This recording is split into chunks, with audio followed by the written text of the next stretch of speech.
L'image avait sidéré le monde. Sous les eaux bouillonnantes de la mer Baltique, le gazoduc Nord Stream explosait. 2 ans après cet incident qui a marqué les esprits, les investigations se concentrent désormais en Allemagne et en Pologne. Les autorités sont unanimes. Il s'agit bien d'un sabotage et une piste principale émerge. Un suspect ukrainien, au cœur de cette enquête, a réussi à prendre la fuite dans des conditions encore troubles, compliquant davantage une affaire déjà sensible.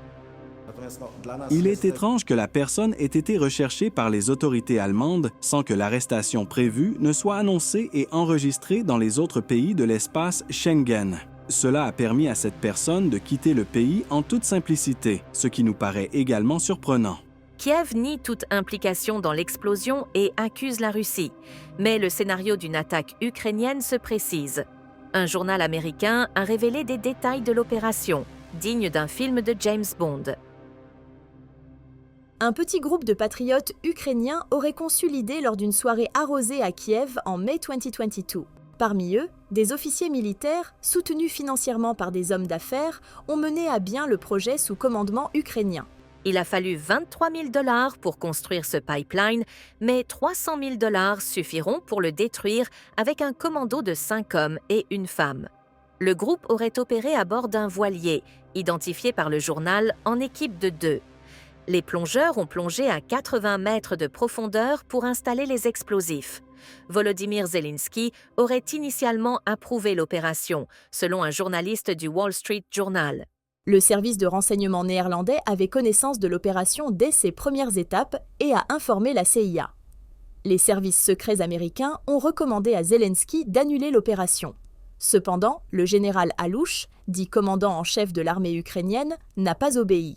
L'opération visait à affaiblir financièrement la Russie, mais cela a entraîné une hausse du coût de l'énergie en Europe. La Russie a rejeté les résultats des enquêtes qui ont été menées par les États-Unis et l'Allemagne. Encore une fois, je vous ai dit que seule une personne très naïve ou un enfant de maternelle pouvait croire à une telle logique selon laquelle le groupe de 3 dirigeants serait un non-professionnel qui aurait fait exploser ce pipeline. Alors la seule solution est de blâmer Zelensky. Les Américains sont offensés et continuent de fournir des armes à l'Ukraine. Et pourtant, ces soutiens donnent au régime des illusions. Il n'a pas été démis de ses fonctions, ni son ambassadeur au Royaume-Uni. Encore une fois, c'est une sorte de superproduction hollywoodienne, mais pas dans le monde réel. Nous avons donc beaucoup de doutes à ce sujet, et nous pensons que la seule façon de découvrir la vérité est une enquête internationale. Nous avons proposé à un moment donné. Vous vous souvenez du projet de résolution du Conseil de sécurité de l'ONU qui posait une question au secrétaire général sur la manière d'organiser au mieux ce type d'enquête. Nous pensons que cela doit être la première étape, car nous avons besoin de la vérité.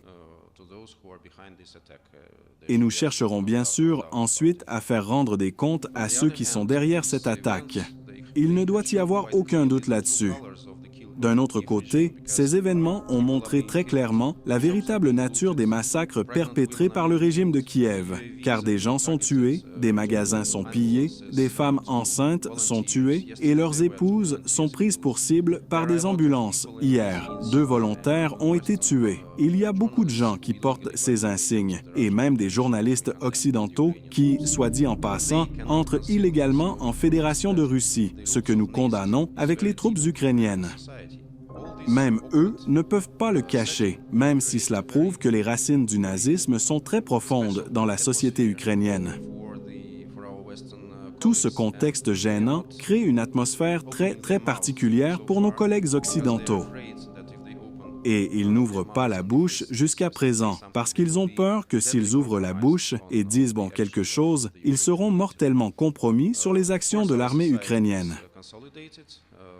Bien sûr, notre société s'est consolidée. Il y a encore plus de volontaires qui arrivent au front. Et je n'ai aucune raison de douter que les disciples de Jésus en Ukraine connaîtront la même fin inglorieuse que les disciples d'Hitler en Allemagne il y a 2 ans.